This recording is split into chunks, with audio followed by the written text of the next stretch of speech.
वर्षांच्या विलंबानंतर अखेर मुंबई विद्यापीठाची सिनेट निवडणूक संपन्न झाली आहे। ही निवडणुकी 55% मतदारांनी आपला मतदानाचा हक्क बजावलाय, तर मतदानाचा हक्क शुक्रवारी या ठिकाणी मतमोजणी होणार आहे। तर सिनेट निवडणुकीमध्ये कोण बाजी मारणार याकडे आता लक्ष लागलेलं आहे। दरम्यान 55% मतदारांनी आपला मतदानाचा हक्क बजावलेला आहे। 2 वर्षांच्या विलंबानंतर ही निवडणूक झाली आहे। 2022 मध्ये ही निवडणूक होणं अपेक्षित होतं, मात्र ती लांबत गेल्याचं पाहायला मिळालं होतं। एकदा स्थगित झाली होती, दुसऱ्यांदाही स्थगित करण्यात आली होती, पण त्यानंतर 2 दिवसात पुन्हा एकदा ती निवडणूक घेण्यात आली आहे। ही निवडणूक काल संपन्न झाली आहे आणि आता शुक्रवारी याची मतमोजणी होणार आहे। त्यामुळे या सिनेट निवडणुकीमध्ये विद्यापीठाच्या कोण बाजी मारणार याकडे लक्ष आहे, कारण एकीकडे आहे युवा सेना तर दुसरीकडे एबीव्हीपी। अशामध्ये आता नेमका कोणाच्या अखत्यारीत सिनेट जाणार याकडे लक्ष आहे।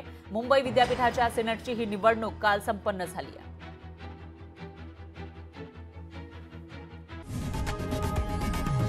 लोकशाही मराठी ऐका, पहा, जागरूक रहा।